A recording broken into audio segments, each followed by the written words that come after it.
Like murder? Well, maybe not murder, but murder mysteries, crime novels. Vous aimez bien Paris, la France?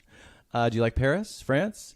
Well, New York Times best-selling mystery author of the Aimée Leduc series, Cara Black, is here today. So don't go anywhere. We will be talking with Cara all about Paris and mystery and murder and who knows what else. So stay tuned. Matthew Felix on Air starts now.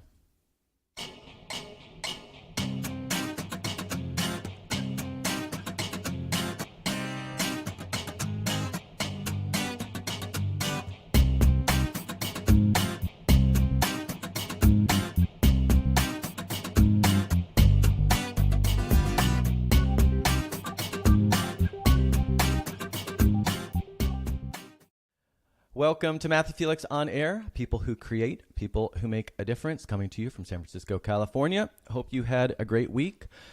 Lots of rain here this week, lots of snow up in Tahoe. We've had a lot of flooding. A house slid off the hill in my friend's neighborhood in Sausalito. The Russian River breached its banks, and on and on and on. So lots of craziness happening with this extreme weather. I hope that everyone is safe and sound, and hopefully this week things will calm down a little bit. I haven't checked the weather. I don't know what it's supposed to be like, but today was a beautiful day. So if that's any indication, fingers crossed. Always happy for the water, but you don't want too much of it either. As for last week, for me, it was more show planning, and I did something that I have wanted to do and intended to do for a long time. I finally created a YouTube channel for the show. Now, I say for the show because, of course, I had a YouTube channel for my specific, I had an author YouTube channel, but I wanted to have a dedicated page for the show for a few reasons. And the main reason being what I'm going to do on this channel, and I just started doing this with last week's episode, is, we digest content. Not everybody wants to watch a whole hour. Everybody's so busy. There's so much other, content competing for their attention, for our attention. And so I was just noticing that a lot, or if not most of those clips out there are about 5 minutes, 2 to 5 minutes to 10 minutes. And so I went back to last week's show and I chopped it up. I sliced and diced it into 14 separate clips based on the questions that I was asking Valerie about space tourism. So that is now out there, and I will, of course, be going back to all of my previous episodes when I have time, because it takes a while, but uploading all of those in different individual segments, like I said, 2 to 5 minutes long, and hopefully make things more accessible and digestible for people who don't want to spend the entire hour with us. Although why someone wouldn't want to spend the entire hour with us is, I can't imagine why they wouldn't want to. But anyway, so that's going on. I'm excited about that. And to check out that channel, you can just YouTube, search for Matthew Felix on Air, and the channel should come up. I also did a lot of memorizing and refining and staging of my upcoming one-man show that is based on my new book, Porcelain Travels. The performances will be held here in San Francisco at the Marsh Theater, actually almost within sight of this window on Valencia Street here in the Mission. We're not in the Mission, but we can see the Mission in the Mission here in San Francisco. And the performances are taking place on March 11th and March 25th. I was really excited, and I'm really honored to get to be a part of that. There will be 4 performers each night, and it's for people who are working on new shows. And you can already order tickets at themarsh.org, or you can get tickets the night of the performance. But I think the theater seats about 100 people, so you might want to get those tickets now, just in case, just to be safe. So that is March. And then in April, as I mentioned last week, I will be presenting Porcelain Travels in Paris, which, again, I'm super excited about, at Lit Wings Paris. And this week, event organizer who, Erin Byrne, who's also an author and a filmmaker, she's been on this show a couple times. Well, she announced the lineup. And the lineup includes Ernest White II, who is host of the travel documentary series Fly Brother, award-winning photographer and writer Lerna Merch, who has also, which I know I'm not saying that right. I don't know. It's Danish. It shouldn't be that hard. I can't get it right. Anyway, love her photography. Loved the conversation I had with her on my show, 9 months ago. And I can't wait to see her again. So that'll be great. She's going to be, again, the photographer. And then the last guest, other than myself, is Tony Alberto Rigatini, who is a poet, playwright, and screenwriter, as well as host of Spoken Word Paris. So that should be a lot of fun. If you are in Paris on April 11th, then please stop by. It's at La La Caféothèque, which is close to the Hôtel de Ville, which is the city hall in Paris. So it's also in a great location, really central. If you're in Paris, there's no reason for you not to show up. So I hope to see you there. Last thing before we start today's show, I just want to say who's going to be on next week. This is another show about which I'm really excited. Acupuncturist Janice Feichtmeyer is going to be on. Now, acupuncture for me has been such a lifesaver. I had a condition, 25 years ago that Western medicine just, first of all, they told me I didn't have a problem when I was in excruciating pain. And I tried all these different modalities, traditional modalities, and finally a friend said, what about, have you tried acupuncture? And at the time I'd heard of it, didn't really know much about it. Like I said, complete lifesaver, and I've been sharing acupuncture with people ever since, and it's just fascinating on top of it. So I'm going to have Janice on to talk all about it, and I'm really looking forward to that. Okay, so after this message from my sponsor, WordSpace Studios, we'll be back to talk with New York Times bestselling mystery writer Cara Black. A quick thanks to San Francisco's WordSpace Studios for sponsoring Matthew Felix on Air. WordSpace Studios' mission is to bring together writers and thinkers of all ages and experience. WordSpace will soon be offering creative writing workshops, a literary book club, and guided writing groups, and WordSpace is already offering writing residencies. They are submission-based, and they provide writers with room and board for up to 1 month. To find out more, you can email info@wordspacesstudios.com. Cara Black is a New York Times and USA Today bestselling author of 17 books in the Private Investigator Aimée Leduc series, which is set in Paris. Cara has received multiple nominations in the Anthony and Macavity Awards, a Washington Post Book World of the Year citation, the Médaille de la Ville de Paris, the Paris City Medal, which is awarded in recognition of contribution to international culture, and invitations to be the guest of honor at conferences such as the Paris Polar Crime Festival and Left Coast Crime. More than 400,000 books she has in print. The Aimée Leduc series has been translated into German, Norwegian, Japanese, French, Spanish, Italian, and Hebrew. They're currently working on a Pig Latin version, which I hear is going to be amazing. Cara's love of all things French was kindled by the French-speaking nuns at her Catholic high school, where Cara first encountered French literature. Not surprisingly, Cara has been to Paris many, many times, and rumor has it that she's going to be there again soon. But we'll get to that in a little bit. Bienvenue, Cara. Bonsoir. Bonsoir, oui. Bonsoir. Merci d'être venu. Merci. Ravi de faire votre connaissance. Oh, merci. All right. That's all the French will do because we're in America. We're in America. We're in America. We're in California. God damn it. Speak the language. Yes. Yeah. 400,000 books in print. So at what point do you feel an obligation to spend some weekends planting trees? Planting trees. Yeah, because that's a lot of paper. Yeah. Yeah. I'm kidding. I look forward to the day where I get remotely close to that. That's fantastic. That's fantastic. And before I get too far, so that was a joke, but before I get too far, this is not a joke. Cara has agreed to take questions at the end of today's show. So if you have any questions, maybe you already have questions for Cara, if you already know her work. But as we go along, if any questions occur to you, jot them down. And when we get near the end of the show, we'll take those questions. Okay. In all seriousness, before turning to writing full-time, you were a barista in the Basel train station cafe in Switzerland. Mm-hmm. You taught English in Japan, where I believe you met your husband. Yes. Was that during the English teaching period? He was in my class. He was in your class? Yeah, oh, okay. I went to university there too. Yeah. Okay, cool. You studied Buddhism in Dharamsala in northern India, and you worked as a bar girl in Bangkok. I mean, is there something you need to come clean on about that last job? What happens in Bangkok stays in Bangkok. Okay. Well, you eventually went on to work as a preschool director. I guess they didn't check your background. And then as an agent of the federally funded Head Start program. Mm-hmm. So my question then, after all those different experiences, is how and when did you transition full-time to writing? Oh, that took a long, long time. I was a preschool teacher, and then I, got my credentials. So I was vetted. Okay, Matthew. Right, I had everything. I did my student teaching. And then I was when my son was born, I went to substitute teaching part time. Yeah. So I was always working.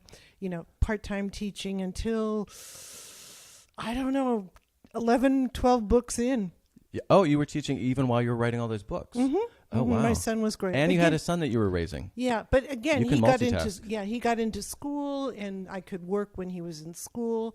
And it was all part-time, so it was very substitute teaching. And you could decide whether you took the gig that day, depending on what you had going on and that sort of thing. Exactly. And lots of times I was writing at a, softball practice in the bleachers or in the car waiting for pickup time, as many people do, especially mothers. Exactly. Mothers just juggling all the different things they've got going on. But it's fantastic you were able to get writing into that.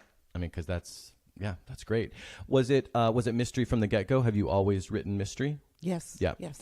And what drew you to that genre versus other stories? And it's because it sounds like you didn't even need to experiment. You just knew that was what you were going to write.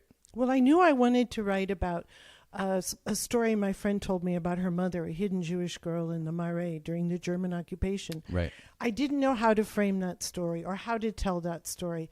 And it was actually my father, who's this voracious reader, who, I don't know, later in life when he retired, started reading mysteries. He would go to the library on Saturday, take out 7 books, all mysteries, read a book a day because he was retired. Yeah. And he was really into it. And he would say, you should think about this, and you could talk about that story, and it'd be, and I, Dad, no, mysteries, poo, Interesting. So you weren't even into them initially. No. Yeah. It wasn't like you had read all these Nancy Drews or whatever as a little girl or something. Well, I read Nancy Drews, yeah. but that I guess was so did it. I. I read the Hardy Boys. Yeah. Yeah.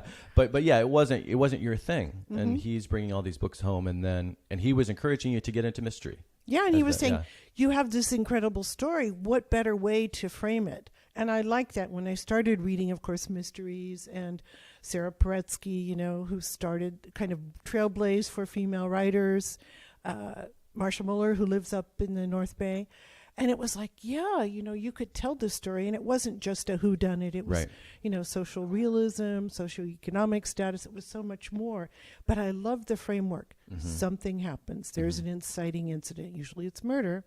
Why? There's an investigation. There's, a whole route of investigation. Then there's a climax, and then we find out some form of justice is served. Not everything. Not everything is tied up with a bow. Yeah. But you said specifically in a couple, I think, of the interviews that I read, you wanted Aimée to serve the kind of justice that isn't always served in real life, essentially. Yes. And I thought that was an interesting twist. Why? Can you just speak to that a little bit? Is it just simply because you wished the world were more just, or was there more to it, or what were your thoughts there?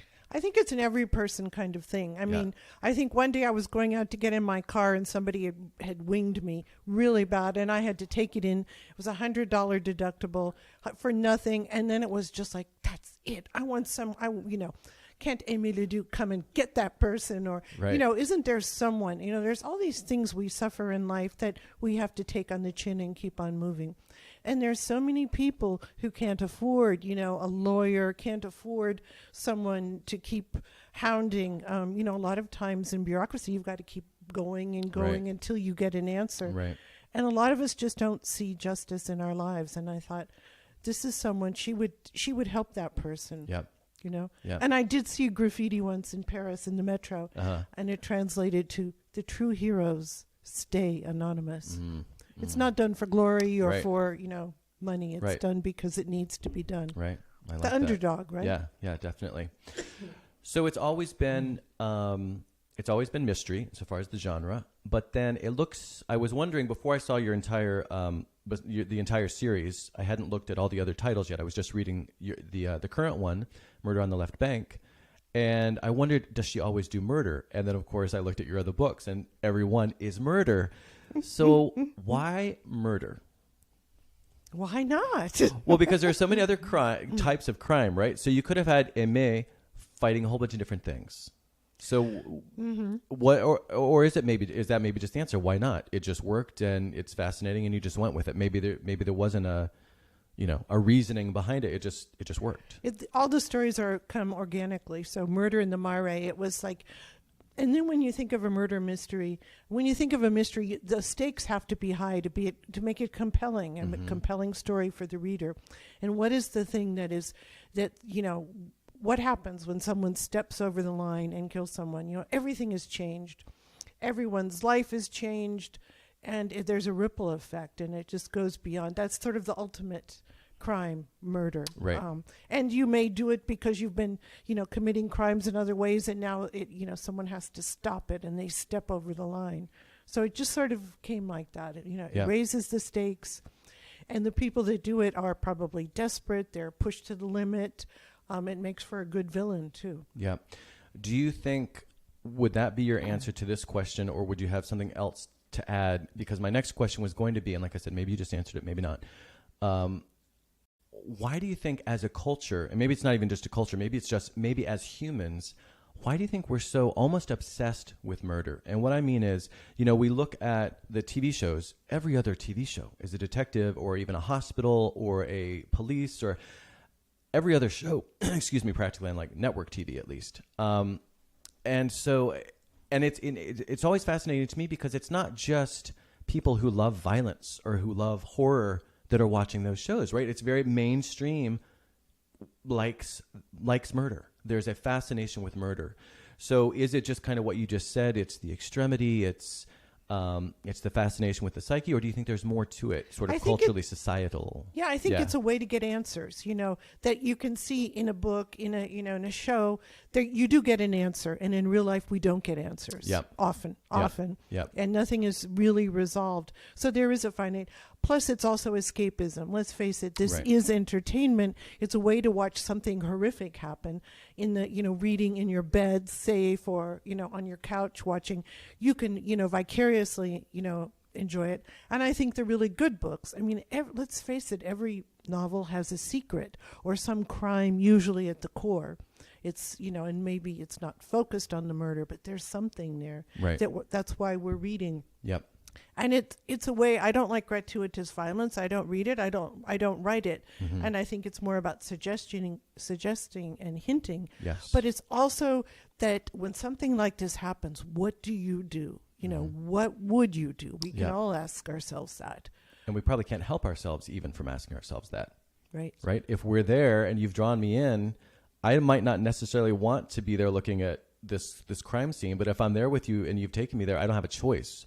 And a part of me is probably like, oh, but then a part of me, like at a car wreck, I can't turn away because I'm fascinated and it's touching deep inside on different levels. And it's the ultimate crime. Yeah. You've lost someone, your whole life has changed. What do you do? What if you, I often say, I do a lot of writing workshops, and I say, think about this. You're driving in Marin at night. You've had maybe 2 glasses of wine, one over the limit. Right. It's dark and you're driving out from a party, you're fine. And someone has run out into the road. What if you hit them? Yeah. What would you do? Well, right. Of course you'd stop. Of course you get out your you cell call phone. the police right away. Probably. But right. What if you? What if were no one over is the around? Limit? No one's around. What if you're over the limit? What if you'd ever really know? You've got a family. You've you got to a think of your family? family. You don't want. You have too many DUIs already. Exactly. The person's already dead. Yeah. Right. It's not like you can't bring them back. So do you really need to call the police? And they'll see where the phone, cell phone tower is, and they'll find your number and all that. But yeah. Better just to drive on and just Okay. What would you do? What would you do? But that is the point, though, is that we can't help but put ourselves in those situations. Yeah. No matter how horrific, and it's probably like a roller coaster, right? We choose to do it because there is the thrill, there is the rush. Only this is or we're compelled to do it. Or we're compelled, yeah. Because we can't go back. We can't, we hit someone. We can't change that, yeah. But, and again, you're reading this in the safety, wherever you are on BART, at home. Yeah. We have that kind of, I don't know. Encapsulate us or, yeah. Okay, so let's talk a little bit about sticking here with mystery specifically. How do you write a mystery? Now, I know that's a huge question, and like you said, you teach workshops. We could talk about that for days and days and days, but just at a high level, and I'm not talking about the research, because I'm going to ask you about the research, because that's really interesting as well. It's the best part of my job. And it sounds like it. Yeah, it sounds like it. So like I said, I have a whole section that we're going to talk about the research, but at a sort of higher level, when the time comes and you say, okay, it's time for me to write number 19 of the series, for example, just tell me at a high level sort of what that process entails. I can only come at it I write a series, so I have a cast of characters now, and my series goes a few months ahead in her life, what would be happening. So for me, I think you have to think of the setting and place where the story takes place, because no matter if you're writing a story set in Paris or in Noe Valley or in Reno, it's a character in the story, because why is this story taking place here? Yep. And I think, what is the story? Why is it happening here? And why now? I think those are questions you should ask before you start writing. Right. It's the what if, what if. So ask yourself questions. What's going on? Who's going to get involved? Why would they get involved? What can happen? Why here? Why now? I think asking those questions, you go, well, of course, because it's subconsciously in your mind. You're going, yes, it's about this or that. I'm going to. And then it starts to take shape. Yeah. Ask yourself, why here? Why now? Yep. And you just talked about place as being a big factor in that. And for you, place is Paris. And all of these, for people who don't already know, all of your stories in the Aimée Leduc series happen in Paris. And you said that in one of the in Writer's Digest interview from last year, I think, you said that they said that you start by picking an arrondissement, so an administrative district in Paris, and then a crime that reflects the type of people who live and work there. So tell me a little bit about that. Yes, and you can everyone see right, the metro map here. There we go. It's There's a little 20 bright because I messed up the lighting because the sun just went down. It's not your fault. But yeah, no, it looks pretty good actually right now. Yeah. There's 20 arrondissements in Paris. You can hold it up here. Which is like districts, right? Like yeah. There we go. The administrative districts of Paris. There they are. Right. All 20 of them. So I've been writing about actually 18 of these arrondissements, but each arrondissement has 4 quartiers. So in theory, I could be doing this until I'm in a wheelchair, but I'm not. Oh, okay. Interesting. But yes, for me, it's about this place. What is it that appeals to me? And I want to write about different, what is the character? And often I've read a newspaper article about a crime that happened there, and I realize that, or I have friends who are French policemen. I take them out for drinking wine, and I say, maybe they worked in that district, or they have a friend who worked there. I said, what happens there? Right. And I was very lucky in the book we're going to talk about, Murder in the Left Bank, that I met a policeman who used to be on the beat, cobblestone. Yeah. In uniform. Now he's undercover. He's Okay. plain clothes. And this was his area, the 13th arrondissement. So he told me what it was like when he was younger in the 90s, when the book 90s, takes place. yep. What crimes were here, what crimes were there, with purse snatching here or whatever. And it was invaluable. I bet. It painted this picture. But for me, to get to your question, it's about why would this crime, why would she, be happening here? What is plausible? What is organic? What would she be doing there? Because she has a business to run, and so that all comes together. And sometimes I don't know much about the arrondissement, which is really Which the is best. a great opportunity for you. Yeah. Yeah, I You learned get to so learn. much. It's fresh. Yeah.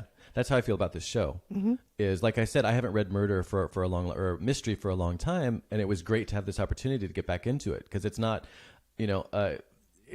it's just great to get to learn new things, expose ourselves to different experiences, all that kind of stuff. And especially in your case, it's basically you're getting to know someone even better whom you love, right? You're getting to know Paris that much better, a different side of her, if we refer to her as in the feminine or whatever. So yeah, that must be great. And actually, a lot of times I go, I don't want to write about this. I really tried not to write about it, and then I realized there was something, and then I got seduced, if you will. Exactly. But you really fall in love with this, this special, unique things that happened here. Yeah. The traditions. I mean, it had a Gobelin tapestry factory that still is there. You have this incredible tag art. So it really is unique. And that's all over Paris, but it's about digging for it. Right. And it might be all over Paris, but it might be more relevant or more specific to a particular area. Yeah, right, in this case, exactly. particularly the tapestry place, right? The It's Gobelin. incredible. Okay, the last question I want to ask specific to mystery is how you structure it.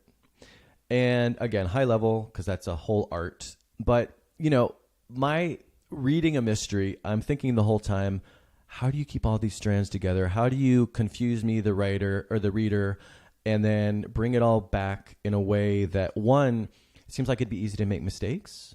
So I'm curious, how do you make sure that everything comes back together in a way? I'm also wondering, have you ever had a book published and then you realize afterwards, oh shoot, there's an inconsistency there that, that my editor missed or something? So can you just speak to that a little bit about how you kind of structure the mystery itself? Sure. Well, I have an incredible editor, so she doesn't let me. She doesn't let you. Yeah. Okay. No danger there. But I think what it is, it's the art of misdirection, because you always want to play fair. And I think it could be Agatha Christie, excuse me, or someone else.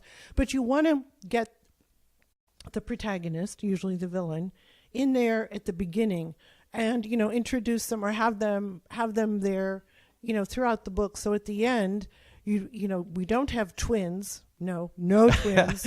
We don't have amnesia. We have something that makes sense. Those are a little too easy, I guess. Yes. Yeah. And it's like, and it's the kind of thing it's the reader or I go, my God, it was there. And I go back and I check. It was all set there. The seeds were planted. The clues Because people are going to go back and make sure. And I do it as well. Yeah, and you do as well, of course. I went, wait, yes, it's here. It's right. Yeah. So, it's that clever thing. And I think for me, and I talked to Ian Rankin, a very well-known Scottish crime writer, and he goes, it's that or misdirection, or however you do it in a Scots accent. I won't try. But it's also doing many, many drafts because you have to go back and go, why? Oh, in your head, it as a writer, but then you put it in. Yeah. So I don't think you should worry too much, but just make X's. Maybe I need to go back and revisit this. But basically, you have to think about the arc. Yeah. If you're having a crime novel, you've got to have a crime, a murder, investigation. You have to have red herrings. You have to have clues that lead you down the wrong path. You have to have somebody will die too because the stakes are getting higher. There's a lot of things you can think of. But again, you can make a timeline, which is helpful. Do you storyboard? I mean, do you have a visual thing so you can see how it all, because that's what I would need. I would need some sort of visual, to make sure there are no inconsistencies and see how it's all related. Or are you able just to do it up here? No, I use Post-its. You do, yeah, exactly. And then they blow away or they get lost or the dog ate them or something. Yeah. So then I have to start again. I don't do anything until page 100 of a draft. If I feel at page 100, this is a story, this is going to gel, then I timeline it. And I go, Aimée is here. René was doing this would be happening, and this would be happening. And then I can see, he would be doing this on Thursday, not Tuesday. Or then I can move it around, and then I can move on. But I have to feel I have a story and look at the timeline. I just was speaking with someone yesterday, and I haven't used it. It's a program called Scrivener. Yes, I have it. Yep. You have it? Mm-hmm. Okay. And I've heard they have cards. Yeah, they have the cards, so you can do that visual. I've heard it's great, but it's also a learning curve to learn. It is a little bit of a learning curve. I've kind of gone back to Word. We can talk about that offline. But the visual part is good. And the reason I was using it, the reason I actually decided to go with it for quite a while was because it was so easy to change the order of the chapters and things. Mm-hmm. So, Word has the master document functionality that's trying to do that, but I've had lots of it kind of works, kind of doesn't stuff with that. So I liked the visual, being able to move the chapters around and the outline around very easily. I didn't use the note card stuff so much. I thought I would. Yeah. I end up using kind of hard copy stuff too, even though I don't write mystery, but I need to see it. Right. And even if you've got a similar interface with cards and stuff, it's still on this little screen. Exactly. And it's nice. And then you can just cross off and write and, change it. Technology is great, but there's still sometimes I just need I just moved a whole chapter in a different place, and I just saved and cut and pasted. Yeah. Well, that's the thing. There are workarounds. There are ways that you can do it just as easily with the current stuff. But anyway, they always say don't start at the beginning, start in the middle. Mm-hmm. Middle of action, and don't solve everything at the end of a chapter. You can leave someone hanging. Some stuff open. Yeah. Well, and I think you sometimes do that at the end of your books, it sounds like, too, right? I was reading about one of the books where, I know what the story was. Your editor was saying, maybe this was your very first, no, I think this was a more recent book. Anyway, you can tell me. But your editor was crying and saying, things aren't resolved here. And your answer was, well, they're not resolved. And this was the end of the book. They're not resolved, and I don't know how they're going to resolve yet. And that was the end of the book, not just a chapter. So sometimes, particularly because this is a series, things might be left. The book might not resolve everything, right? Yeah, it resolved in what the happened story to itself, a character. Right, within, right. Yeah, the story we knew about.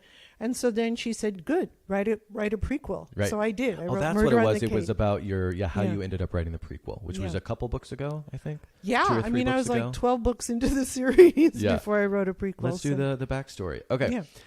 Okay, so let's, again, Kimberly, do you know Kimberly Lovato? No. Okay. Yes, sort of. Well, because Hi. she said hello, so I'm assuming. Well, she said bonsoir tous les deux. So I didn't know if that meant you guys knew each other, or of each other. Anyway. Hi, I haven't seen you for a while. Okay. Well, let's change that. Diane LeBeau says hello. Kimberly Lovato says hello. Kimberly loves Scrivener.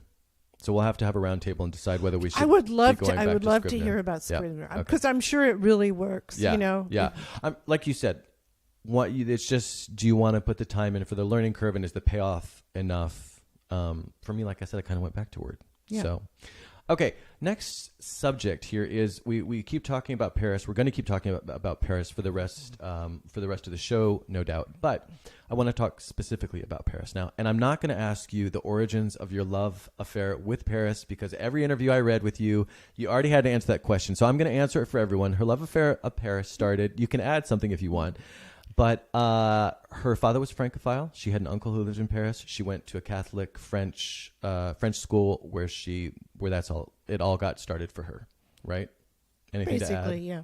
Okay. I've seen slight variations on that. But again, let's just breeze through that. Okay, but the thing that I haven't seen you talk about in the research I was doing, at least, and this isn't to say it's not out there, is your first trip to Paris. That seemed very interesting. And I'm talking about when you were the very first trip, and it came about in a really interesting way. Do you know what I'm talking about? Yes, I had written. Yes. I that's read it. the famous writer Romain Gary. Yeah, who you're in won high school at this time. In high right? school, Yeah. and he won the Prix Goncourt twice. You know, I was supposed to win it once. Right. He was married to the American actress Jean Seberg, who was in Breathless, the famous film. Yeah. I read Promise at Dawn, and it just blew my socks off. And Right. I wrote a book report on it. I loved this story. I'd never seen someone use language like that. And I wrote him, I was in high school, a fan letter. Yeah. Probably to New York, you know. And Right, to his editor or whatever. Yeah. yeah. And at the end of the summer, I got a letter in the mailbox with a French stamp addressed to Mademoiselle Black. And I was like, ooh, and then I opened it. Mon Dieu. Oh. And it was Monsieur Gary had written me a thank you note, handwritten. Right. All, you know, very nice. And on the back of the envelope, he had put his return address, 108 Rue du Bac. And that's isn't that in the Marais? Isn't that right in the middle of everything? in the seventh. In the seventh. Rue Okay. du Bac. Okay. Oh, yeah. Okay. Very, very, Shishi. yeah, but nice. Uh-huh. And so I was like, oh my God. And I just saved it. And I took that as a personal invitation when I went to Paris to visit him. And I was. Okay, but wait. You took it as a personal invitation, but it wasn't necessarily personal. No, he just, put his just the fact that the address was there, which meant you knew how to find him. Yeah. So he didn't say, come visit me, but you just went and found him when you got there? Because that's what you do when you're a fangirl and you're 18 years old on your first trip to Paris. Yeah. You know? I mean, and you were actually able to track him down. I went to this address. And he took me out for coffee. And more than just coffee, there was another thing you guys shared. Yeah, he gave me my first espresso and a cigar. Because he smokes cigars. Yeah. And I had never drank an espresso, smoked a cigar, and I was leaning on this cafe counter trying to talk to this man and puffing and not cough and speak and drink. And it was... So weren't you just blown away? First of all, that he would even, he actually met you, and then he took you out for coffee I went and to a his cigar. door. He didn't know what to do with me. But well, first of all, the fact that in Paris, there's always the digicode, and there's always like 3 layers of doors to get to the person. First of all, so the fact that he answered and then came down and was so nice. I mean, you must have been, because you're like what, 16 or 17 or something. That's amazing. A lot younger, wearing, like flannel shirts and jeans, totally not Parisian. Right. Maybe he had a break in his writing. He was bored. He thought, how do I get her out of here? Let's go to But, he went to this cafe every day and it was waiting for him.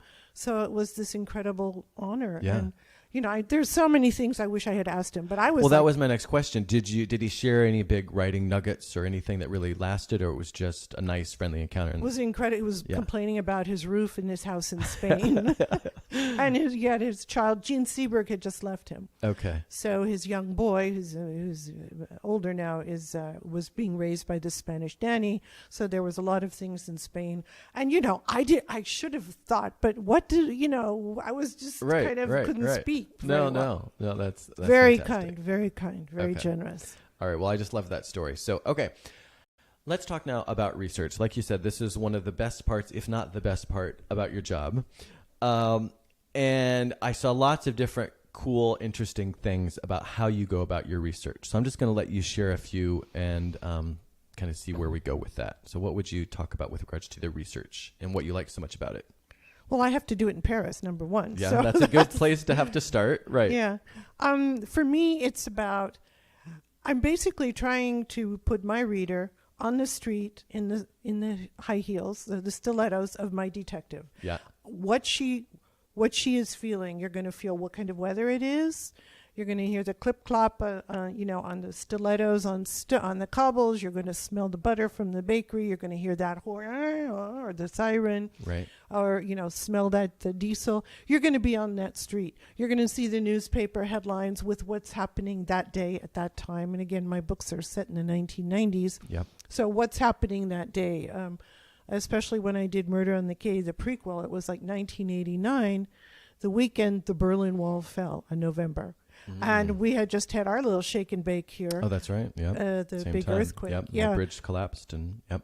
Yeah. So we had. It's about putting the reader at that time. What was going on. The music of that day. Madonna was on her third hit, so they get to go to a party and have all the Madonna. So I got to do this. I do this little soundtrack in my mind. Yeah. Or on what songs were playing. Yeah. And then the cell phone, which her friend had just gotten one. It was like a brick. Right? Yes. So, yes. But that was very cool. So it's about bringing reader, but it's about me finding those things. I go to the archives to look up old newspapers. I go to the archives for many kind of things.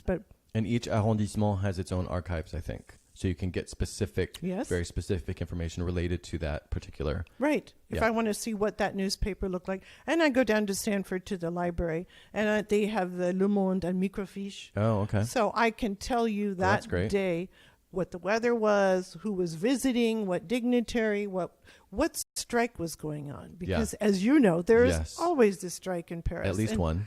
Yeah. So it's all there. Now, I'm not a slave to that because but I try to weave that in. Like, this is what's happening. Aimée can't go through there because the nurses are on strike yet again or something. There's all these, the tractors are in from the countryside. Right. So it's just about that. So it's to put you in that time, in that place.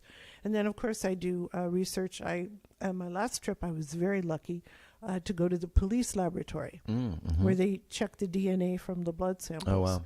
And the fire. And then I had lunch with the fire investigator, fire and explosion. So he goes in and, these are the top-notch people. Fire forensics, like how the fire happened and figuring that out, piecing it back together, basically. Yeah. And he told me about this case. You couldn't believe it. But then again, with our headlines today, we couldn't believe these things happened either. But this is a story you could hardly believe. But he went through, he said, this would be good for you. Yeah, yeah. He said, this is what we did. And this, you would never in a million years.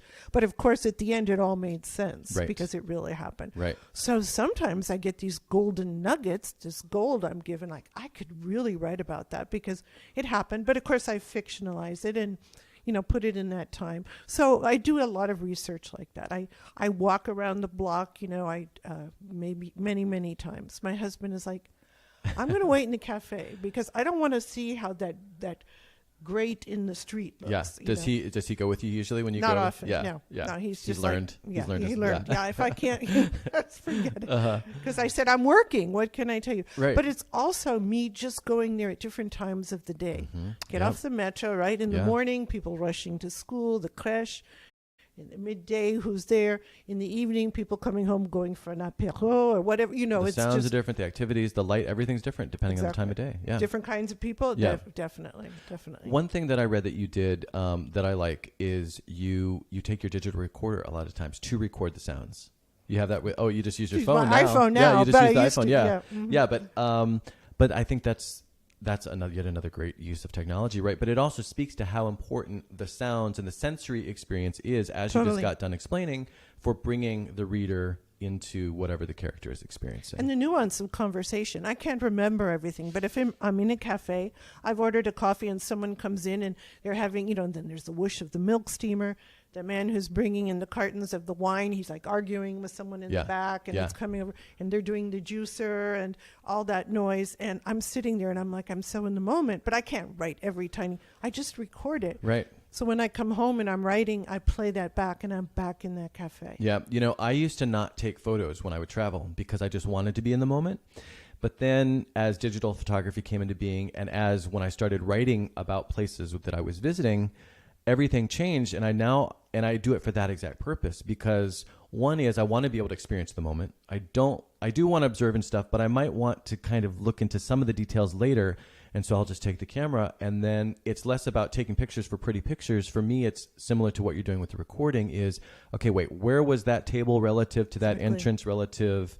So yeah, the technology is great.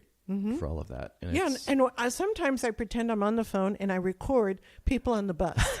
And because I don't, great. and I want to get the way they speak. Yeah. How they, and everything.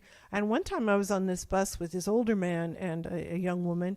It was the great one is it the 96 that goes from Belleville down to Montparnasse, crosses Paris. Yeah, the whole, Yeah, and through the arrondissements. And he was telling her, as you're going through, it's all these different neighborhoods. Yeah. And he was talking about, I lived there when I was a young boy, or that's where and just listen, like he was like a grandfather. I don't think that was their relationship, but it was wonderful. It was like a little history lesson. Yeah. And the one way you he wouldn't spoke get otherwise. Yeah, exactly. and the manner of speaking. And okay, we have so many things else to talk about, but one other funny thing you do that I read in your Paris Imperfect blog interview from 2011, you collected a whole suitcase full of something. Do you know what I'm talking about? Oh yeah.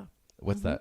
I thought this was great. The yellow pages. The phone books the from phone the books, 90s. Yellow and white pages. Right, yes. right. Yeah, my friend was throwing them out, and I'm saying, "What are you doing?" I'm throwing them out. No, can I have them? Yeah. That was gold for you. Yeah, it was gold. I bought a suitcase. I paid extra. I didn't care.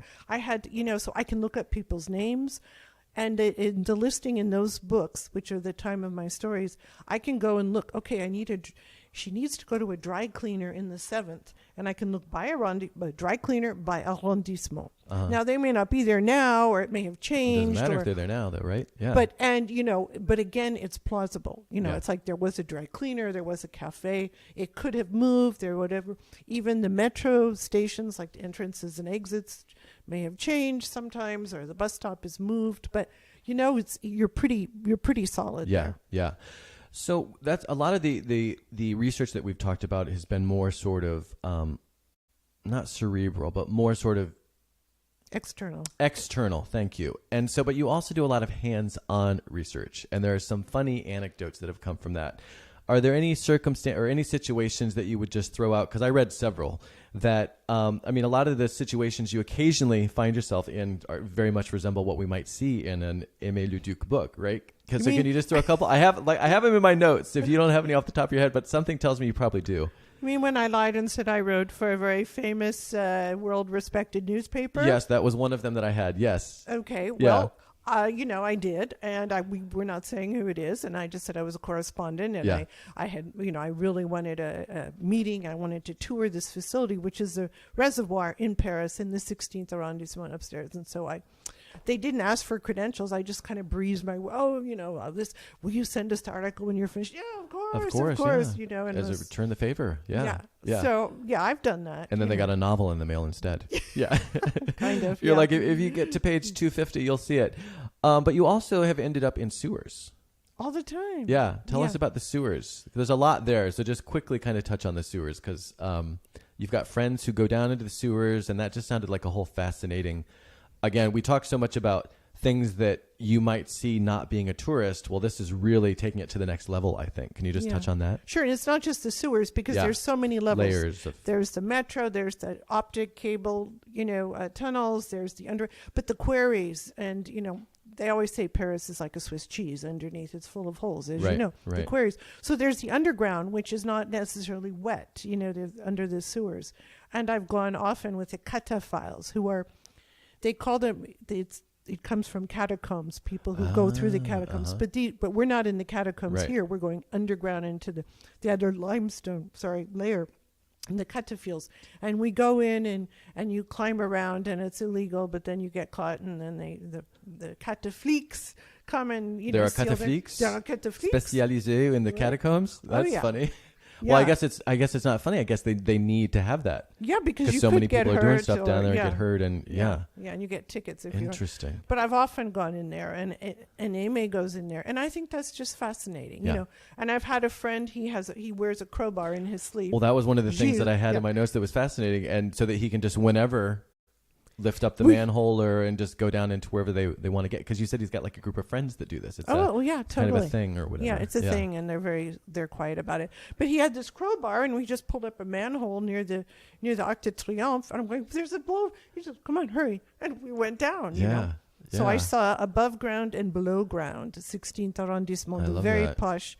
And there were rats, and it was stinky, and I had to run to a dinner. Yeah. And I got to the dinner, and everyone was going, what's that smell? And I was like, oh my God, I have to wash my shoes off. Well, the way you described that experience, you said, in an interview, I don't have the citation for this one. You said, or they said, she was headed to a fancy dinner right afterwards and had a spot of bother with her shoes. Yes. A spot of bother. I thought that was a nice way of saying you had shit on your shoes. Oh, yeah. Rat shit, no less. Okay. That was my editor said that. That was your editor. Yeah. Much classier keeping than it much I am. classier and clearly more classy than I am as well. Okay.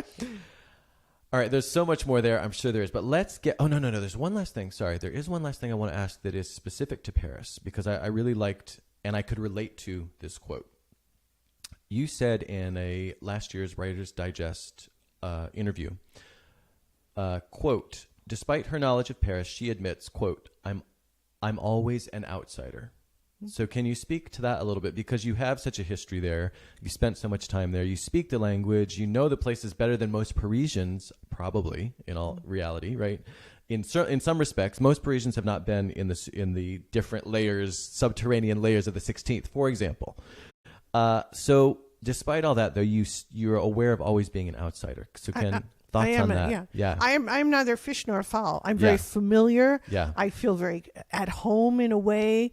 And when someone, asks me for directions, and love it when a Parisian asks me for directions. Yep. And then I can shrug and, and I last until I open my mouth and they hear the accent. But I can get away with it for a second and a half. And it feels great. Yeah. Yep. But I am, I'm okay with that now. I am an outsider. I am not French. I will never be, but I'm also living vicariously, I think, through my detective, and she's half American and half French. Yeah. She's an outsider. She had her single father raise her a policeman. So, but I am an outsider, but I love it, and I just feel comfortable there. I don't know how else to say it. And it's okay to be an outsider because I observe things. Yeah. I was talking yesterday with Sisters in Crime, and someone was saying, well, how can I be an outsider if I'm writing about I live in San Carlos? How can I be, and I say, you've got to be a tourist in your own hood. Because I look at things, my antenna, as I'm sure yours, is out when I'm in Paris. Right. But if I was going to write about Noe Valley, it's like, why? You stop seeing the things when they become so familiar, unless you make that effort. Right. Yeah. Right. So that's true. And I like being an outsider. I'm an outsider, and I don't understand everything. There are things they do I will never in a million years. Yeah. They're so contradictory. Yeah. And I think if I understood them, then I have no more mystery. Less Why would mystique. I write Exactly. them? Yes. Exactly. Okay, so you just mentioned that Aimée is half American, half French. Why was that important, or why was that? I mean, I guess you did just touch on that. You said because that helps her being the outsider. Was that kind of the main motivation there when you were developing her as a character, or was there more to it? Well, there's a lot of detectives that are on the outsider. She's, kind of seeking justice and doing things most of us wouldn't do. It's the tradition of the detective. Yeah. But I'm also not French. So it kind of helped because you being American, she could have some things here and there that might be, make those faux pas. Right. And be tactless, as her partner Renee always calls her. Yeah. Because she was, but she was raised by a single father who had French police sitting at the, kitchen table on Friday nights playing poker or belote. She also had a very different from any French girl as well. Yeah. And so there's this whole other part of her. So she's a bit of an outsider too. Yeah. Kimberly says we are always, in caps, outsiders as foreigners in France, and it's okay. It's okay. I think we all agree. You're right, Kimberly. We're always outsiders, but we love it,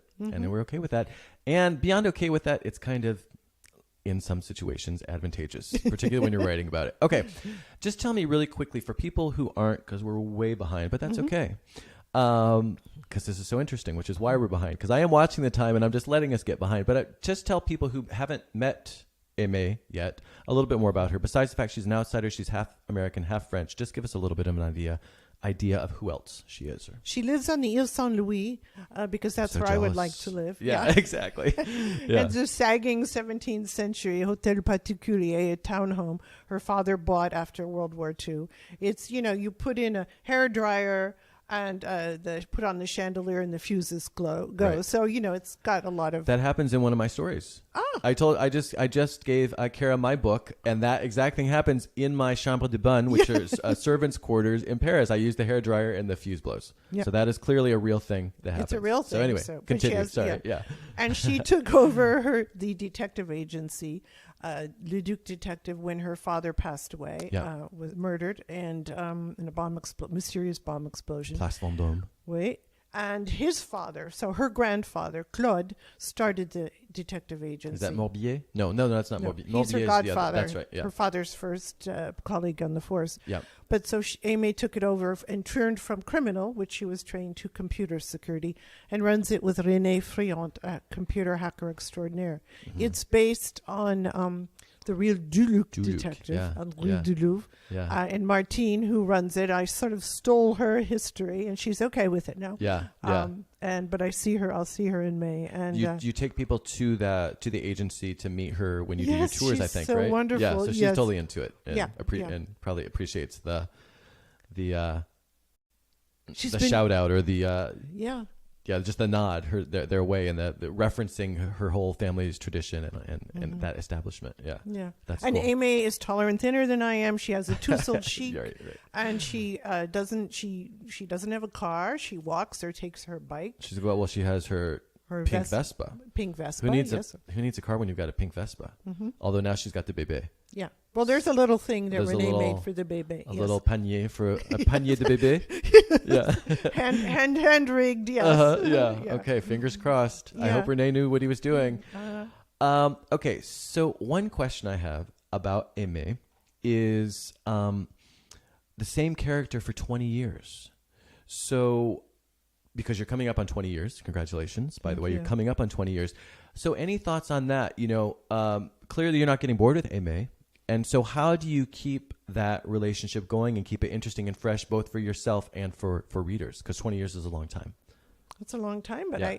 I hope that's a great question. And but for me, it's always been, I've just sort of joined this journey with Aimée, and we're just going. I never knew she would have a baby. I didn't know she would do this. I didn't know what would happen. We've just organically moved on. And this year it's 20 years of Aimée Leduc, a book birthday of sorts. It's only 5.5 years in her life. Interesting. The first book, Murder in the Marais, is 1993, and now we're up to 1999. Yep. And she's had a baby, and life has changed, but she's still working. She's got to butter that baguette. You know? Yeah. It No doesn't matter- happen by itself. Yeah. And she's So- living on Ile Saint-Louis, by the way, which is not cheap. Yeah. Well, she can't afford to sell it because of the inheritance taxes. Oh, is that what happened? Yeah, Okay, but she so is can't that afford explained? to, Yeah. it's that Stuck on Ile Saint-Louis. I know. Oh, but my it's heart that breaks. thing that I have a lot of friends, they get these great places, Yeah. but they can't afford to, whatever, Yeah. all that. Yeah, no, I've heard of that. Right. Yeah. Right. So anyway, but I've just sort of moved along with her life and Yeah. seeing where she's going. I never knew what would happen. We've sort of gone through a saga finding out or maybe finding out why her father was murdered in the mysterious bomb explosion. What happened to her mother, who left her when she was 8 years old? This American, is she a CIA operative? Ooh, next book. I think she might be. Yeah, we think get she to might see be. her. Yeah, and so all this from Amy's like Morbier, her godfather, the commissaire. What's really going on with him? So they've just sort of taken a life of their own. Yep. And then I have 2 more arrondissements to go, and then finito. Well, okay, so that's one of my questions, and that question was going to come later. But since you just brought that up, I was going to say, I'm worried. What happens when we get to the 20th arrondissement? Qu'est-ce qu'on va faire après? Marseille. Marseille. That would be actually. There's a lot of intrigue down in Marseille. I love Marseille. That would be a good, and then you got the whole Mediterranean. I think that's good. I think that was easy. Yeah. That so question was way easier than I thought. I 'cause thought I've you been would asked be. this a lot. I've been thinking. Right, that's true. I'm sure that's not the first time you've been asked that No, question. but I was actually yeah. in Marseille in May. Okay. Putting Marseille out in May. Putting it out. Putting out feelers, yeah. Yeah. Mhm. I think that's I think that makes perfect sense. Okay, we just solved that. But that's down the road. That's down the road. That's because you've got two more. The one that's coming out is number 18 or number 19? The Number 19. Bel-Air. Bel-Air is 19. So I've written 18 books. Right. Bel-Air's about to come out in June. And then I eat Bel-Air, and then I have to do 2 more arrondissements after this. Oh, because one of them was the backstory. Okay, so you will actually have written 21 books for 20 arrondissements. Maybe. So to speak, if you will. Okay. How did, just really quickly, because I just think this is real. I'm just really curious. How has having a baby changed Aimée? Because that's got to be huge, right? This detective and that lifestyle. And like I said, this was my first Leduc book, so I don't know her backstory, but I can just imagine that she's running around. She's got spiky hair and tattoos, and she's on her Vespa, and now she's got a kid, but she's still doing the detective work. So just if you could quickly summarize kind of some of how that has changed her. Sure. Because it's got to be big. I mean, yeah, it's huge. But she's always wanted family. You know, when her father was gone, her mother who disappeared. So she's wanted family. And, she's always felt kind of, there's a hole there. And so now when she has the baby, she realizes, what can I do? But, a lot of women just... you bring the baby to work, and Renee is the godfather. And you just make it work. And she has changed a bit. She's gotten a little more mature. So because my editor said, this will help challenge her, this will help her grow. The character is growing and changing, but she's still basically who she is. Yeah. And I think there's a line in the book you read that talks about she was wired this way. She cannot change herself. Right. But she has to be a mother and not do what her mother did to her, she thinks. Yeah. So that's very important, this whole mother thing, all through the books. But now that she's a mother, she doesn't want to be that way, but she's also wired away. So she's got a lot that of, it's conflict. a lot of, ambiguousness. It's really different. Murder on the Left Bank. Okay, so we've pretty much been talking about that, but there's one thing I did want to say. Congratulations on being nominated for a Northern California Book Award. Thank you. When do you find out about that? Do you know when those are announced? I don't know. Maybe March. Is it acorn? Or the poppy or something like that? I think it's the poppy. It's a poppy. I think I did see something about it being a poppy. Yeah, I don't think it's an acorn, although it could be a black oak acorn. That would work too, right?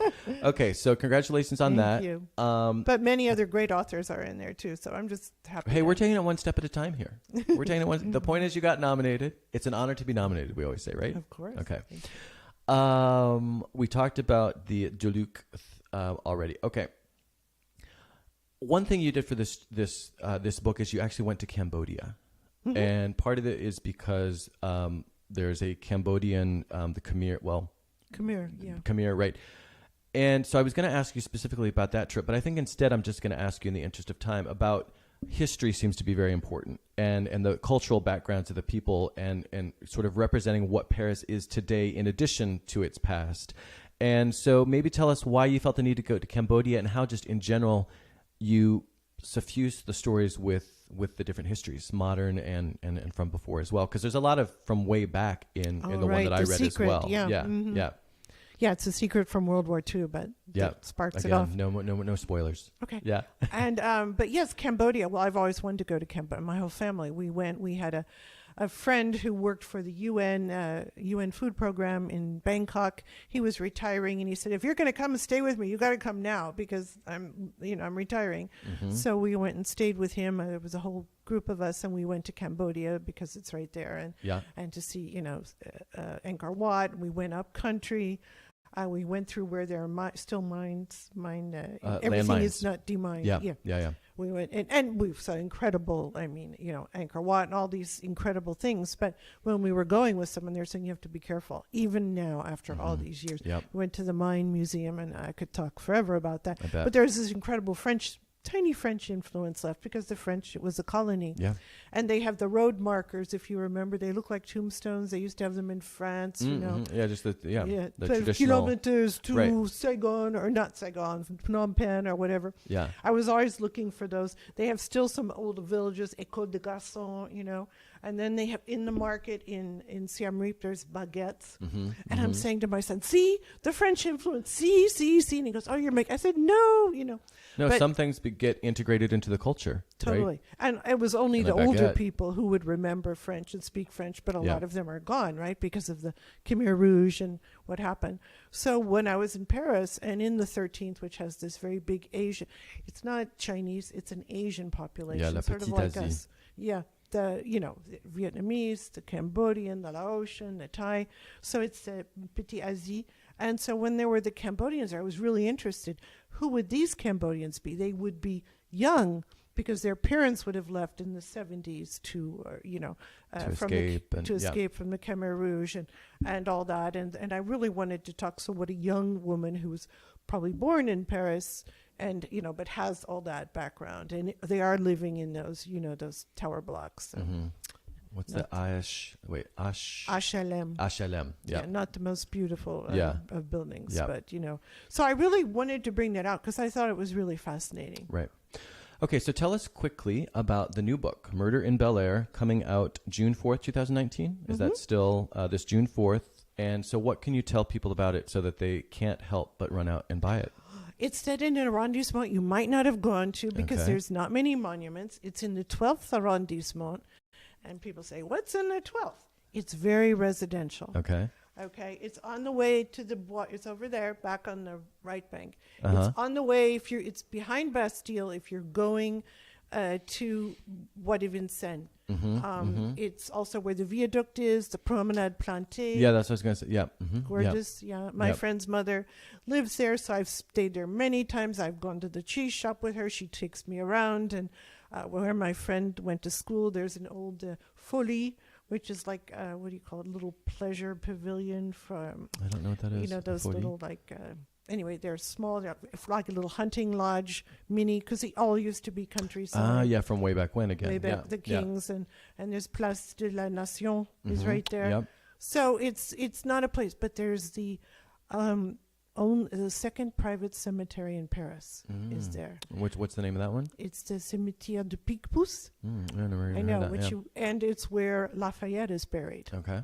who came and helped us with the revolution. And he went back to France, and he's buried there with an American flag. Uh-huh.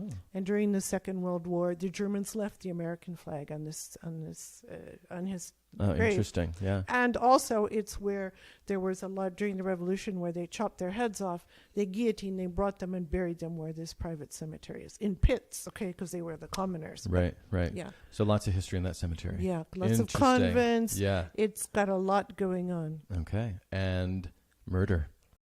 Oh, It's got Aimée murder gets going on. involved with her, and then her mother has brought her baby to this incredible art taught enrichment, and things just go bad to worse from there. Ça me Amy's fait peur just back déjà. at work, and then her mother's involved, and people say, Her mom, I don't know about her mom. I'm just not sure. Besides being, she's got to be CIA, but she's just not that trustworthy. I don't think. I I wouldn't know, trust her. and it involves the Côte d'Ivoire, Ah non. and a coup d'état. Mais non. Oui, on a fait ça. Impossible. C'est trop déjà.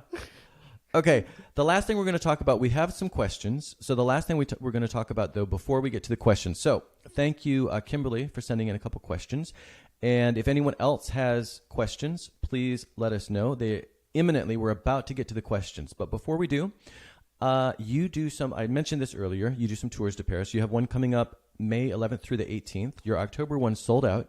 Mm-hmm. So people who are listening, people who are watching, if you want to go to Paris, tell them what they would do if they were to go on one of your tours. We'll go to Martine's detective agency, Leduc Detective, the basis for Leduc Detective. Yep. We'll go to the 13th arrondissement and explore places that Aimée goes to in the books. And I usually make people crawl over certain places. We do an Aimée test. It's very physical. Yeah, it's a physical trip. Can you do this? Can you do an Aimée Leduc? And we go to different places in the story. We drink champagne. We just have a lot of fun. I stay at the same hotel. Yeah. I think it's one that's also in the books.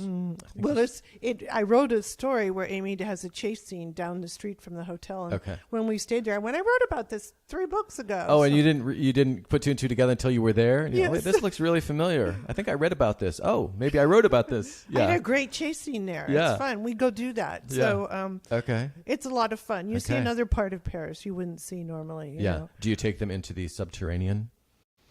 Well, it depends if the crowbar guy's around to get you in. Gilles. Right. Yeah, Gilles was like, I have to really know them before I take them. I would think so. Yeah, it sounds a little tricky, but fun. We had a lot of fun when we were going around the tapestry. Well, now there's a museum, and trying to get in the back there where Aimée gets. And we go in the Louvre. We do a treasure hunt. It's kind of fun. It sounds fun. How many people? What's the limit? Do you cap it, or is it just how 10? 10. Cap it at this one at 10. Yeah, that's a good number. Not too many, but a nice sized group. It's all on my website. It's all on the website, which is carablack.com, which I will say again at the very end, but carablack.com, easy to remember. And my book tour will come up for June pretty soon. Okay. On the website. Okay. And that's going to be all over the place. Maybe. I bet it will be. I bet, given your track record, I bet it will be. Okay. So the last thing I want to, this is not a subject, but just a quick question, because I know I already said that we talked about the last subject, so I'm qualifying it so I can ask one more thing and not have contradicted myself. You were asked in 2011 in your Paris Imperfect interview if you had any advice for aspiring writers. I'm sure this is a question that you get a million times, but I really liked, again, how you answered it. So I just want to, first of all, do you remember what you would say? What would be what you said back then or what you would say today? I'm curious if you remember what you said back then, and if so, just your thoughts on it, and whether it's still the advice that you would give. I don't know if I write what you're passionate about. Yes, that's it. I mean, that hasn't changed. She's got it. Yeah. That hasn't changed because I mean, you've got to really want to write about it, and it has to be fresh and interesting. And otherwise, how are you going to spend a year, 2 years, whatever, writing this story if you're not, You have to be passionate. You want to tell this story. But I think sometimes, I mean, part of there were lots.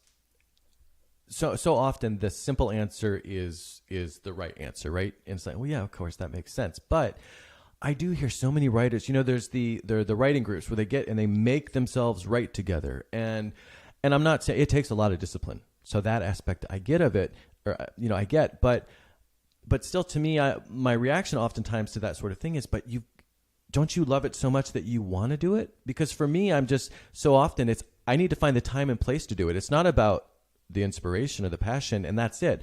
I have things that I want to say.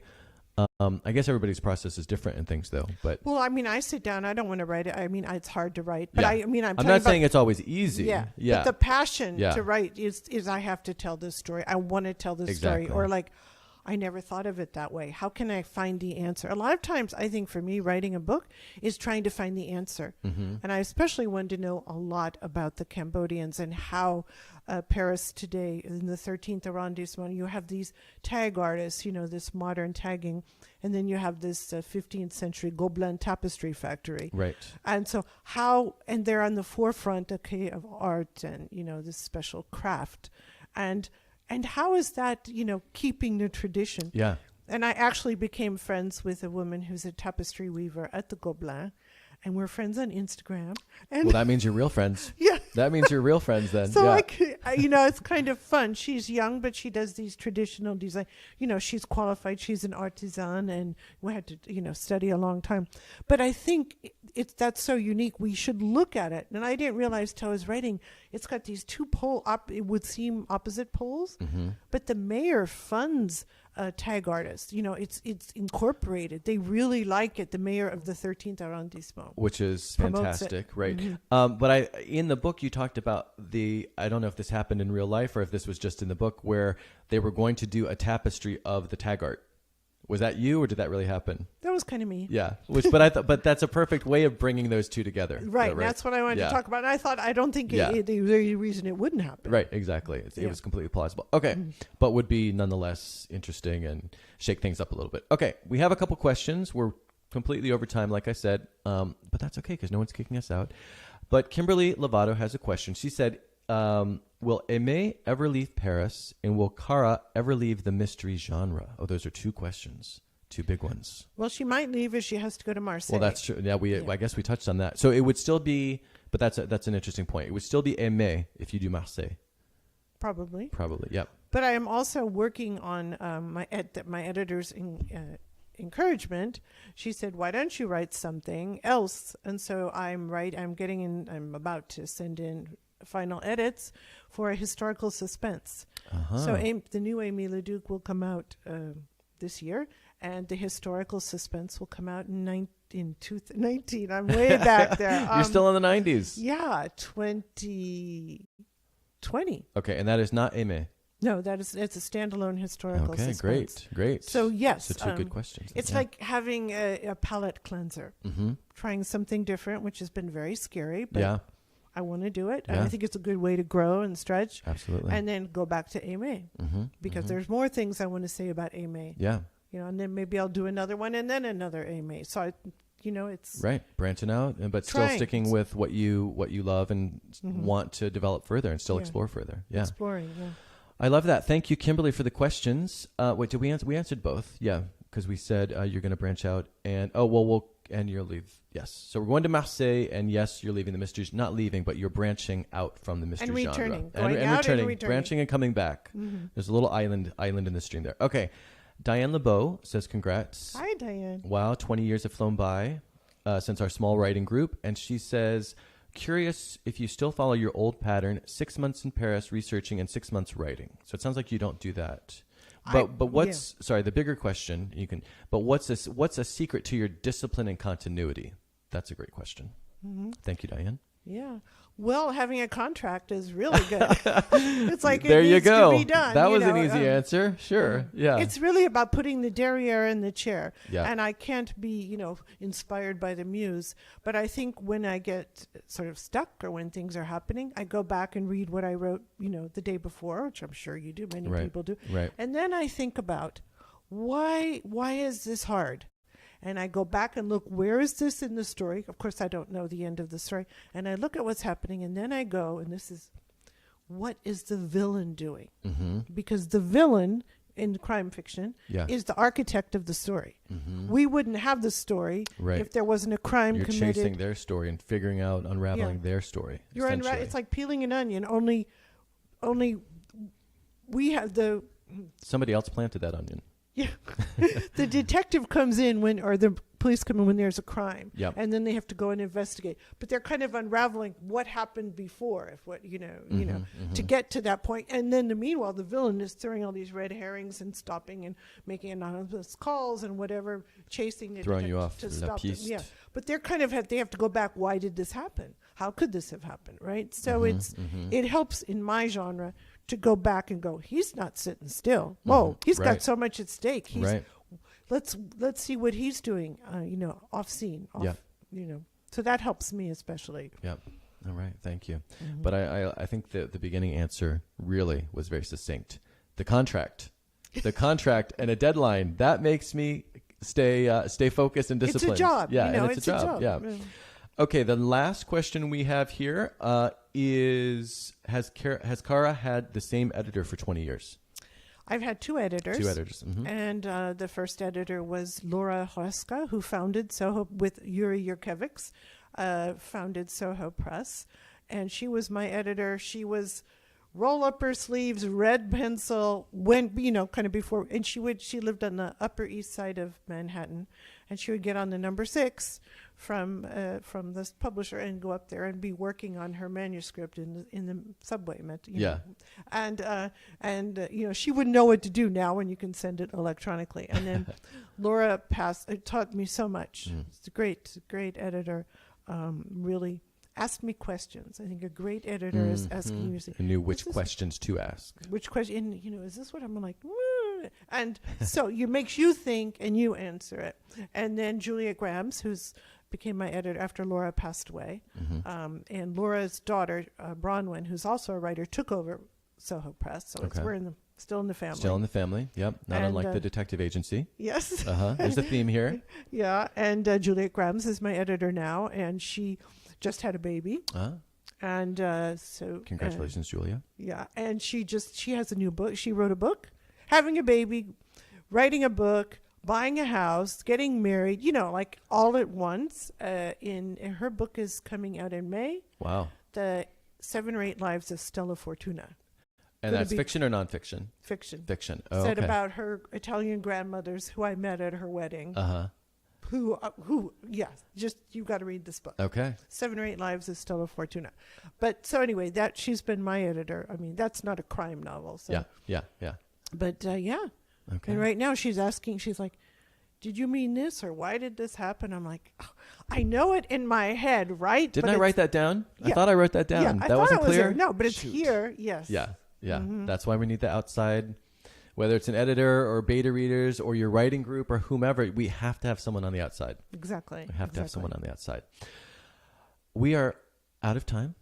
Thank you very much, Cara. Let me just make sure we don't have... Yeah, okay, we're good. Let me just mention what you have upcoming, and you can chime in if there's anything that I'm overlooking that's imminent. But like I said, you've got your tours, your Tour de Paris, May 11th to 18th, 2019. And I assume there are still places? Mm-hmm. Okay, just go to the website. Yeah, so carablack.com.